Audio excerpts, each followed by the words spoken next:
Welcome to the Grow Strong Leaders podcast. I'm your host, Meredith Bell, and I interview business leaders who are committed to their own growth and the development of everyone on their team. If you enjoy my podcast, be sure to subscribe and rate it on your favorite podcast platform. Welcome back to another episode of the Grow Strong Leaders podcast. I'm very excited to welcome back today Dr. Beth Kaplan. Beth, welcome to my show. Thank you so much for having me back. Well, yes, Beth was my guest on episode 181, and I checked the date, Beth, it was 2022. It's hard to believe. Wow. That much time has gone by. And I invited Beth back this time because she has just published her debut book called Braving the Workplace, Belonging at the Breaking Point.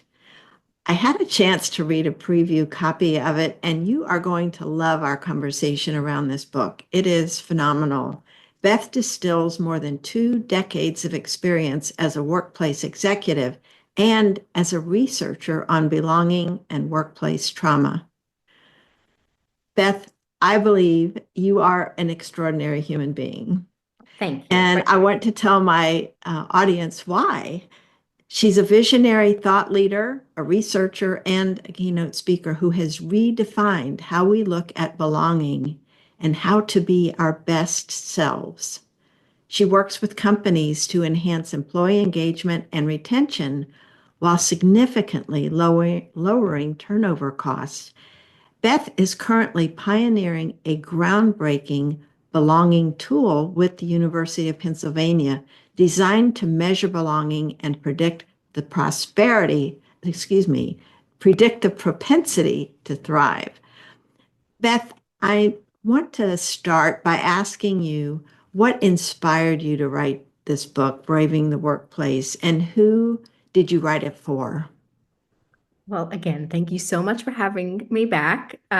I'd love to tell you that I had this inspiration to study belonging, but that's not the truth. I did not set out to study it. However, like most researchers who study their own trauma, I set out to understand why so many people, including myself, felt like they had to prove their worth just to exist in certain spaces.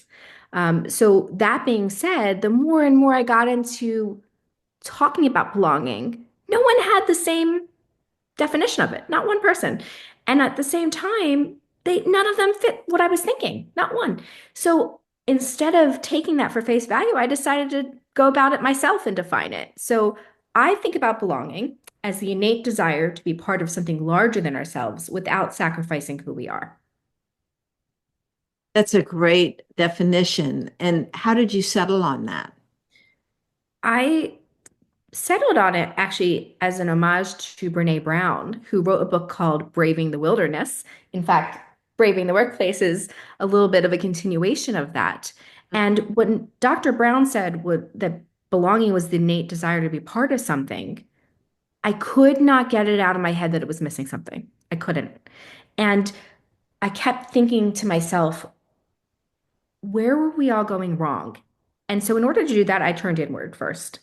And I thought about the times that I thought about belonging and what I thought it meant. And I got it completely wrong, Meredith. I really thought belonging had a lot to do with fitting in. And that's just simply not true. Fitting in requires you to give up who you are, where belonging requires you to be who you are. So in my past, I thought the harder I tried to fit in, the harder I'd belong. And that's just not the case. So in looking at that, I realized that the times I felt best with my own sense of belonging is when I'm who I am and when it doesn't require me to change that definition and it just requires me to be me. And the more and more I talked about it with people, the more I settled on the fact that everyone felt that way. And that's really how that definition came to be. And I love this idea that we don't sacrifice who we really are. I think sometimes, and I love the way you kind of invite people to get in touch with who they really are in Yes. the book, because we associate who we are with what we do so Yes. much of the time.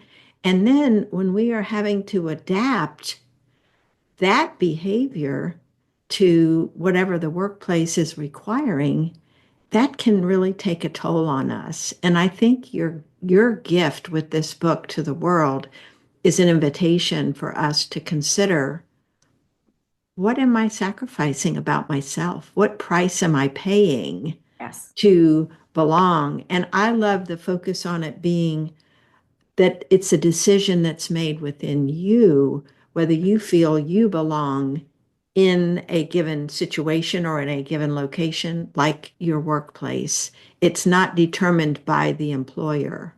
that's And right. I think that's a really important distinction that you make. Thank you. And I do think one of the questions I get asked most often is what is the difference between inclusion and belonging? And you nailed it. Inclusion is something others determine for you. Belonging is only a decision that you can make for yourself. There have been plenty of times I've been included and I haven't felt like I belonged. Did you know that people typically make up their decision of whether they belong in a place within the first 7 seconds of being there? That's the truth. Oh, talk more about that. Yeah, Is that determined?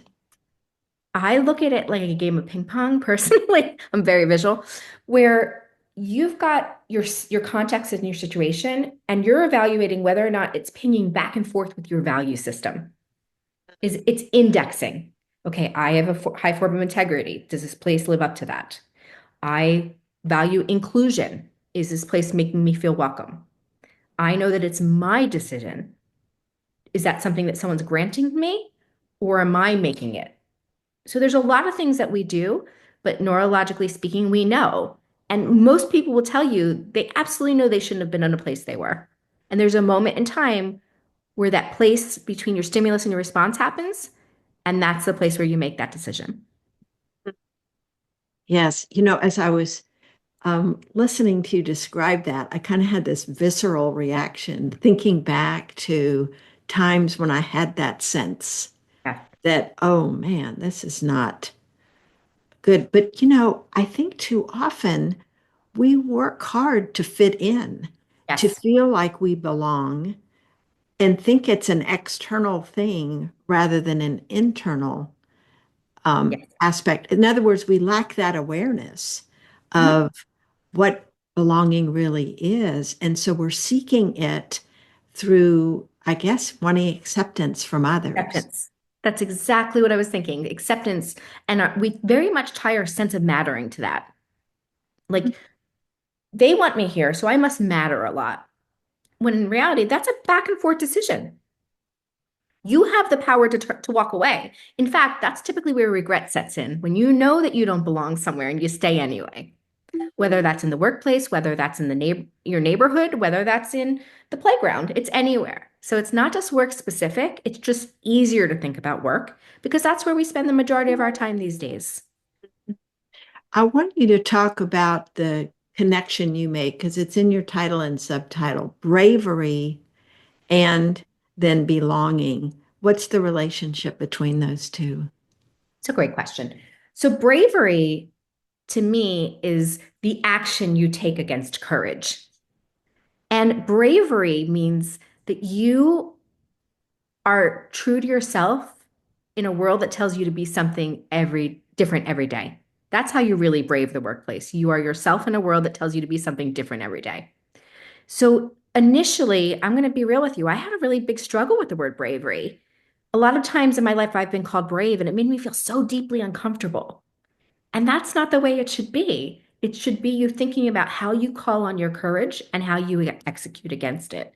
And if that means giving up less of yourself, you're only going to be better for it, right? There's no negative things about sacrificing yourself. Or sorry, there's no positive things about sacrificing yourself, right? I'm sure to your example of well, you've been places that you should not be.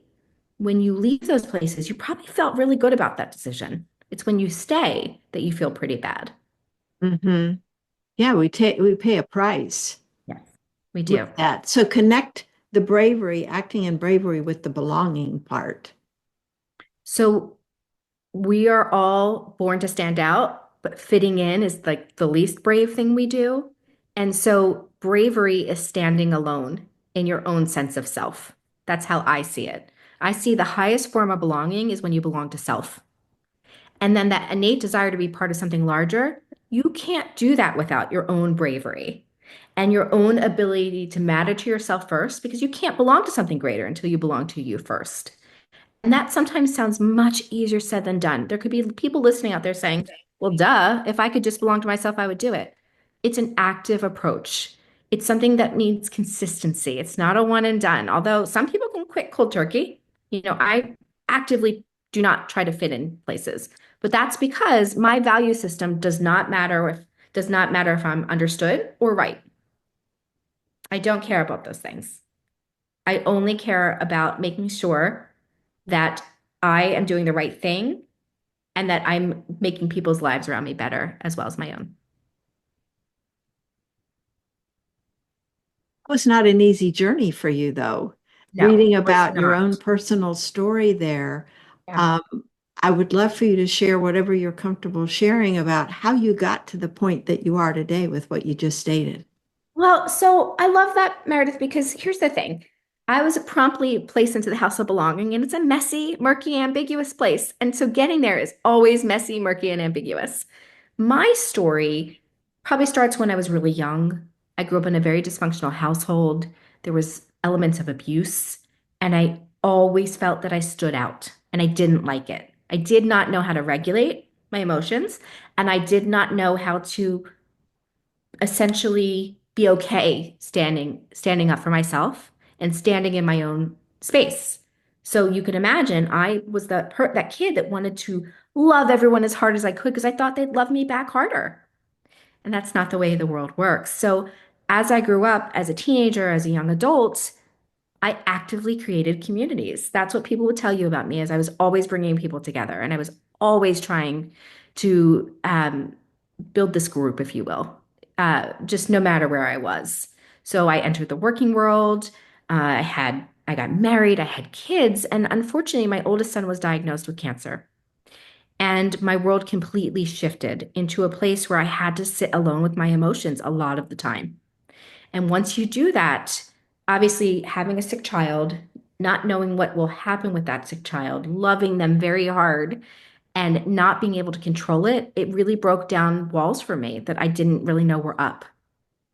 And I truly said to myself that there was a deeper calling for me. I just didn't know I knew it the whole time, that it was belonging. And so I wanted, once when my child was sick, I worked. When we took him to chemo, we did what we need to do. He's happy and healthy, by the way. And I was at a company that really didn't know what was going on in my life. And what was interesting about that, Meredith, is that I thought that's because I didn't want people looking at me with sad eyes. I didn't want that sadness that comes around when people hear you have cancer or you have a son with cancer. So I thought that I was holding them at arm's length. And the more and more over time that my son was healthier and that I couldn't share that story because it felt uncomfortable, I realized they really didn't know me very well. And I was a person that had a good amount of clout at this company. I was very visible, very well seen. And I think it would probably, when people read this book, they may be a little bit of shocked. But I mean, I had bosses that didn't know. I was winning awards. I was getting accolades. And at the same time, I was hiding such a big part of myself. And it led to a lot of fatigue and it led to very bad habits. So what I will tell you is that I did leave said work environment after a while, but it was only because I had a really real breakdown. That's what I would say. An honest to goodness breakdown. I had a leader who was larger than life, really just well respected, and working for him meant I made it. But the more I got to know him and who he came to be, I just didn't like what I saw. It was really hard. And what would happen is he would reward me in public and then really lay into me behind the scenes to an abusive point. So instead of getting out then and there, I doubled down. To know me is to know that I took that as a challenge in the form of resilience. And we know that that's really not the case. So I had a performance review with said boss, and he said, Beth, you are the greatest employee I have on the leadership team, but you don't belong here. And I felt sucker punched. I don't even remember much of what he said because I was so devastated, thinking, wait, I onboard all our new hires and I don't belong. I'm the one who creates these moments. I run our events. I do all these different things, right? And that year, I doubled down. I worked till 3 in the morning almost every night. I stopped exercising to save time. I skipped my kids' sporting events, all to make him happy and to get those gold stars. So his perception of me became my reality. And you can imagine, I gained a lot of weight that year. I had very unhealthy habits. I couldn't sleep. I was a wreck. So fast forward to the next performance review. I decided I need to tell him the truth. I was broken. I was just completely in exhaustion mode. I was not literally just exhausted, or sorry, it wasn't figuratively, but I was literally thinking of killing myself. And so I told him, I said, I just can't go on. And I don't know if you realize, but I'm not just talking about this job, it's life. I just feel hopeless. And he paused and he said to me, I'm so sorry. I have another meeting to get to. So what happened then and there is I waited for his meeting to be done, and then I resigned right away because it hit me. A, he was never going to care about me in the way that I needed it. And you cannot belong to something greater until you belong to yourself. And I really, truly didn't get it until that point. And I think that's what sparked this revolution for me. Mm. You know, the whole story is profound, but that one sentence that he said after you shared this hugely important fact about yourself, that Yeah. he was, I don't, the word obtuse comes to mind. I don't know if it was being obtuse or what. I can't judge what was behind him, but the fact that he was incapable of being empathetic with you in that moment, Yeah. extending any caring, clearly that was a breaking point for you and Yes. and served you to help make your decision. And I think that's, a theme running through the book is inviting people to think about what are they doing to compromise themselves and their own sense of belonging with themselves. And I love your focus on yourself first. In fact, you have this term, sacrificial belonging. And I think this would be a perfect place to ask you to talk about what you mean by that and what it looks like. You just gave, I think, an example of yourself. Yes. But for others that you've interviewed and you've worked with, what do you see happen? Let's define it first, and then what does it look like? Sacrificial belonging is when you give up a part of yourself for the sake of something greater in your mind. So it's when you give up something mental or physical about yourself for the greater good for something else, like a company, right? Like you're putting the company above your own needs because you think it enhances your sense of belonging. I'm going to give you a spoiler alert, it always ends poorly. It does. And the thing is, we're rewarded for it in the workplace. I will tell you, the boss we just talked about, he rewarded me constantly, constantly. To the outside world, I'm sure people thought I was his number one. And at the same time,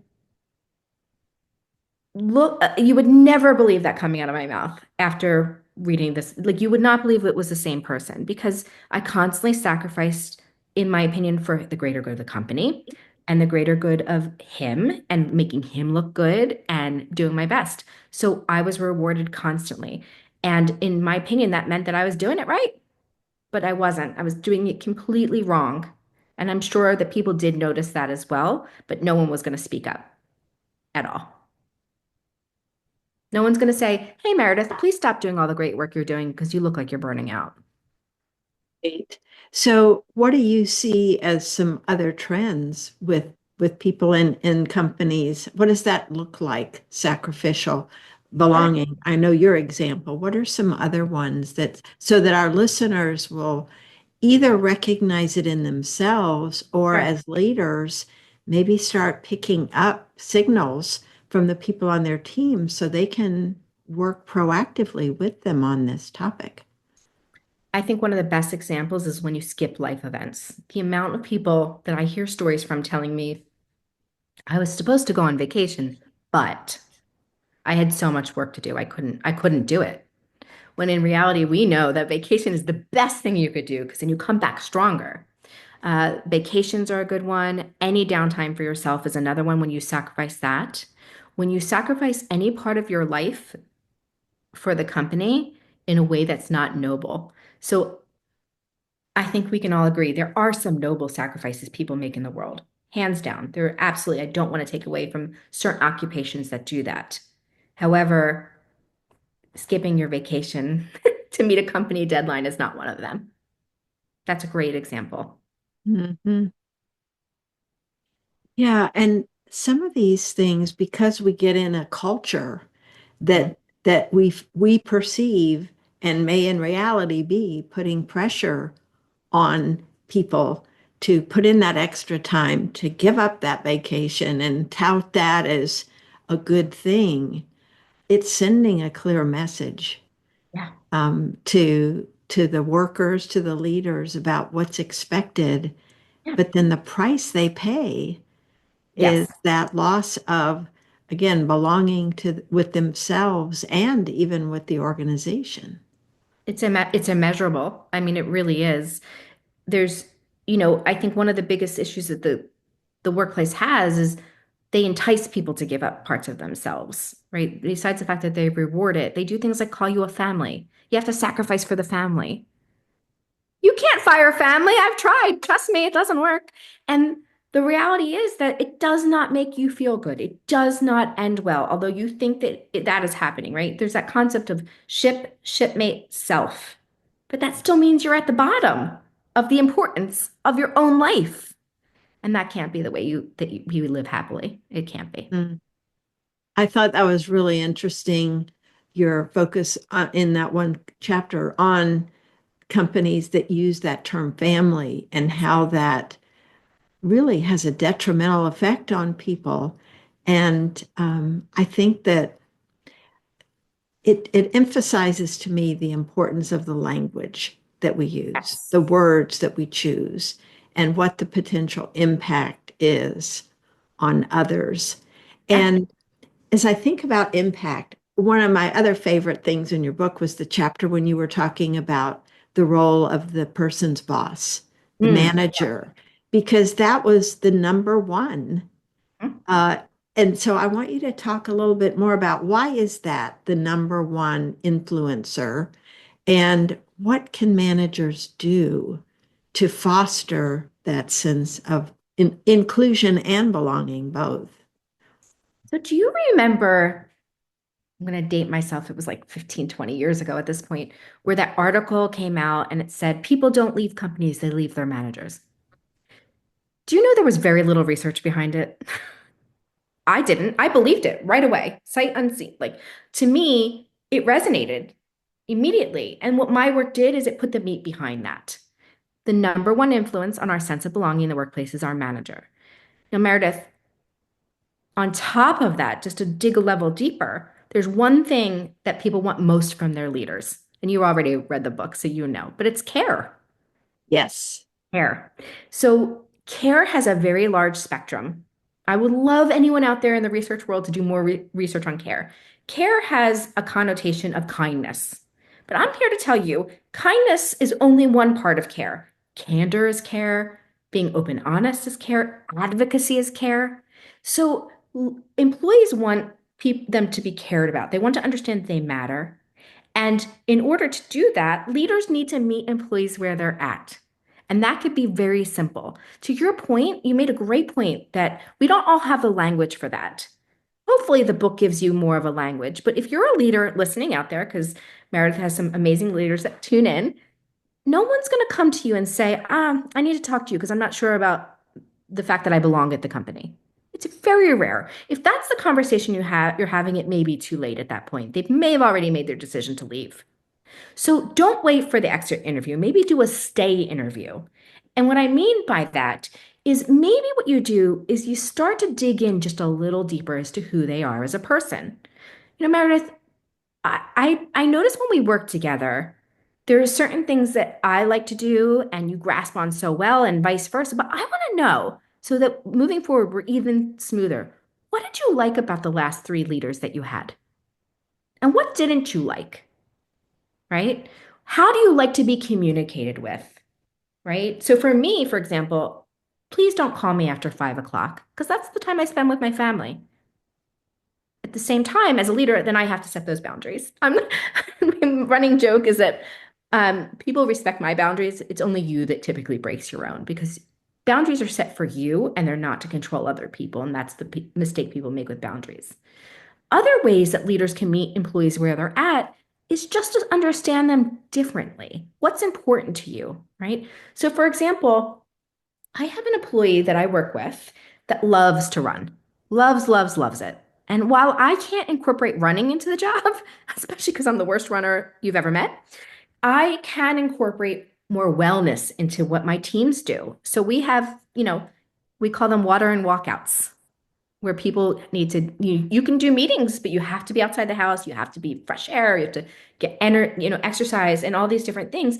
And that employee loves it because that's the running time that they've built into the day. And they would tell you it's given them new life in the job. And that was so easy for me to do. And let me tell you, they come back refreshed and happy. Win-win. So there's lots you can do. Another thing that I often do with people that I think are a little harder to crack is I'll ask them questions like, I'm curious, what did you study in school? Oh, you studied journalism. What did you like about it? Was it the writing? Was it the connection? And then I build that in. I have someone on my team that was journalism major, right?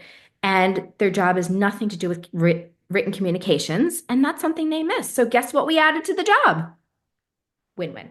Everyone's happy, and I get more capacity from them. So everyone feels that they matter, that I'm listening to what's important to them and they value. And as a manager, I feel I'm coaching and growing my people. Because let's be honest, no one gets into leadership for the admin work. We all want to coach and grow. So, long-winded way to say you need to meet people where they're at. It's what you were just describing in terms of sample questions. We just need to become more aware of the opportunities we have Yes. to bring out those questions. So we don't need to set something artificial up, Yes. as a leader to say, oh, this is on my task list. Have 3 questions I ask this person to find out. It's that coming from a place of Mhm. genuine curiosity. And I love the word care. I wrote that down as I was reading it in your book because I thought that really is the essence of it. And I love the way you just described the various components that make that up because it's way more than kindness. Right. It's this whole idea to me that the leader is someone who recognizes you are a person of value Yes. and is committed to your growth and expansion. So, yes, they're going to challenge you. They're going to make you stretch and do things that are uncomfortable, but that comes from a place of care. When it comes from a When place it of comes. caring, you Yes. sense that and you're even more motivated to do the work because it's somebody believing in you. Absolutely. I absolutely. There's nothing more powerful than someone that believes in you and is going to get your back. What's really interesting, the hardest chapter in that book I wrote should have been my easiest. It was that chapter 5 around leadership. But I found an opportunity to reset what leadership could mean differently and wrapping it around care, right? And I think that's just something people miss the boat on, and it's really easy to do. I will say, for those of you listening out there that get a little nervous that you don't care as much as you should, as much as it may feel inauthentic, leave yourself reminders on your calendar. And I'm not saying please care about Meredith on Mondays. I'm saying, you know, set a little reminder to just know Meredith better.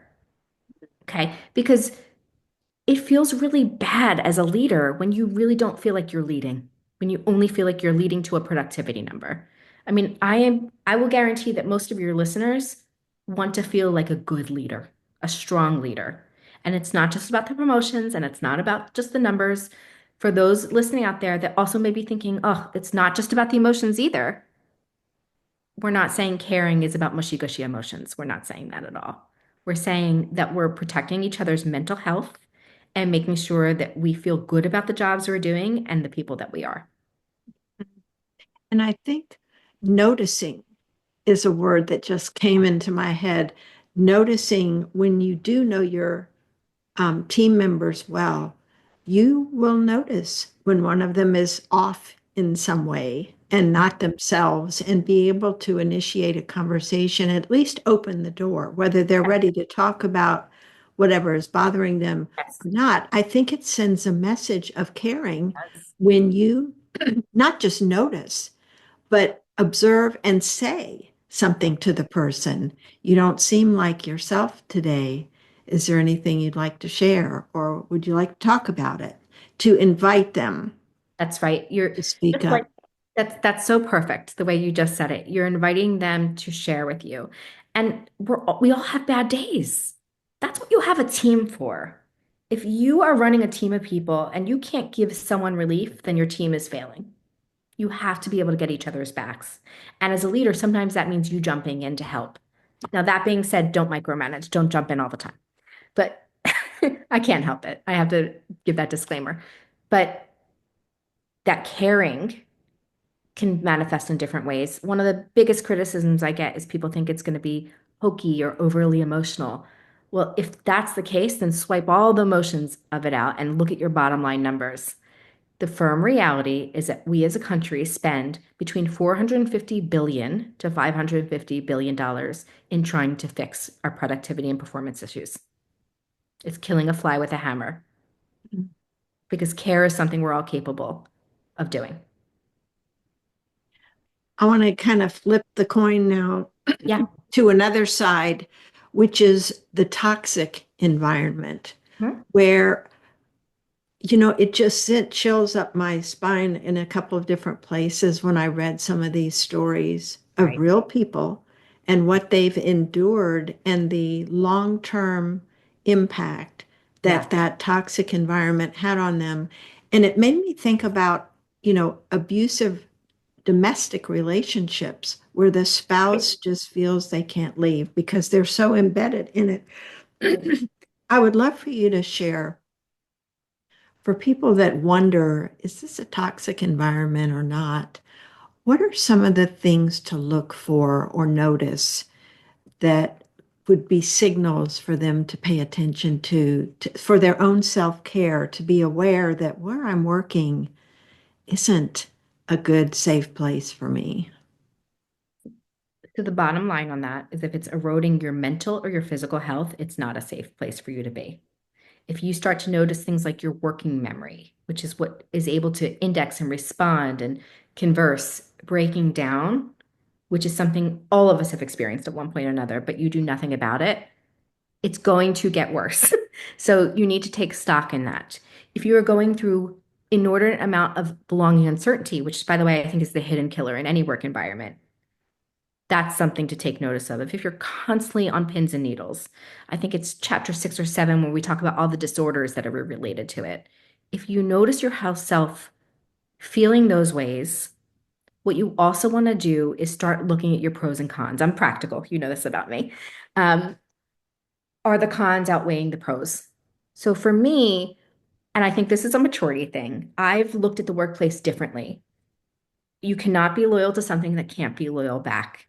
So what you need to really think about is, am I giving out parts of myself that I can't get back? That's really your chalk line right there. There's some people that honestly may be doing that and they can't leave their jobs.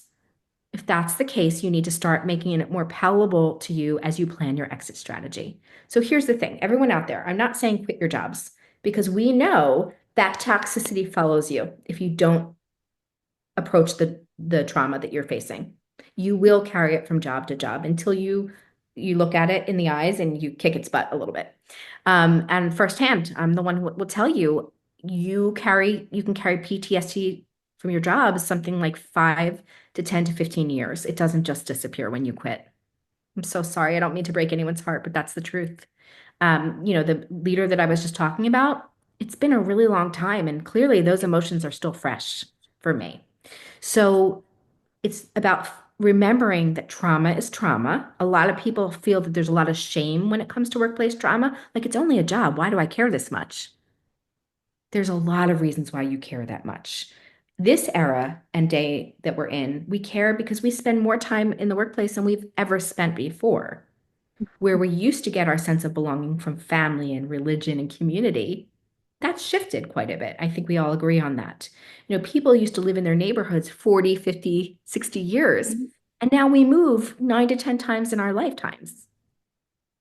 So it's realizing that trauma is trauma and starting to understand where it sits in your life.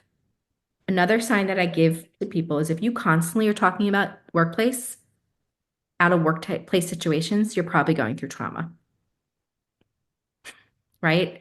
If you're constantly complaining about your coworkers or that boss, or if you say things like, "Oh, I love this company, but I hate the boss," and you're not able to move jobs within the company, it's probably time to look elsewhere.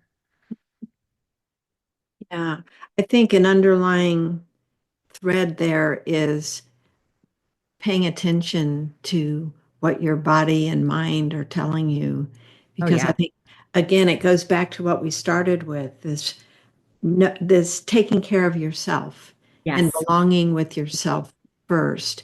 And I think when we stop giving ourselves permission Yes. to pay attention to ourselves, that's when we start paying the price. And it's just occurring to me to encourage my listeners to think about, where are you justifying the behavior of someone you're working with or rationalizing why they're doing what they're doing instead of facing it and really addressing the impact that it's having on you. Because Beth, you're absolutely right that if we don't see and address and resolve Mhm. the current issue, we're going to keep carrying it with us into the Yeah. future. Yeah, if you don't see it, you're going to start feeling it. Another example I can give you is when I was working till 3 in the morning every night, I absolutely had one of my boss's bosses reach out and be like, "Do you ever sleep?" Do you know I took that as a compliment? That he just thought I was that strong a worker. And really, I was probably starting to get a negative perception because I was just seen as the workhorse, someone that would do anything. And once you fall for everything, you stand for nothing. And that's another wild reality. If you're starting to notice it and starting to feel it, it's time to reconsider what you're doing. Beth, I just looked at the time. We were going to need to wrap up. This has been an amazing conversation and I think has been of such important service to my listeners. And I want to encourage everyone to pick up a copy of this book. It's called Braving the Workplace, Belonging at the Breaking Point. For yourself, if you've experienced anything around an absence of belonging and how to take care of yourself, but also either buy a copy or recommend it to anyone that you've seen pay a high price for not paying attention to that because we don't want people to be broken. This breaking point, I think, is a reality in so many organizations today. And I love your commitment to creating healthy, happy individuals and therefore workplaces. So I want to acknowledge you, Beth, for your long-term commitment around this very important topic and your willingness to go deep with it and to be of service in writing a book as powerful as this one. So thank you. And please share with my listeners how they can get in touch with you, learn more about the work that you do, and get a copy of your book, of course. Well, thank you. And thank you so much for having me. And for those that are listening, you can get in touch with me at drbethkaplan.com. I'm also on LinkedIn and I write an article monthly called Belonging at Work. And there's a Belonging at Work group, and people converse and talk about things confidentially. So it's a safe space. And yeah, those are some of the great ways to get in touch. I hope you all enjoy the book. Thank you again, Beth. It's been great having you back, and Thank I'm you. excited about helping to promote your book. Thank you too. I appreciate it, Meredith. Thanks for tuning in to my podcast. Now head over to growstrongleaders.com and check out the powerful tools we've created to help leaders strengthen their character and communication skills. Until next time, I'm Meredith Bell.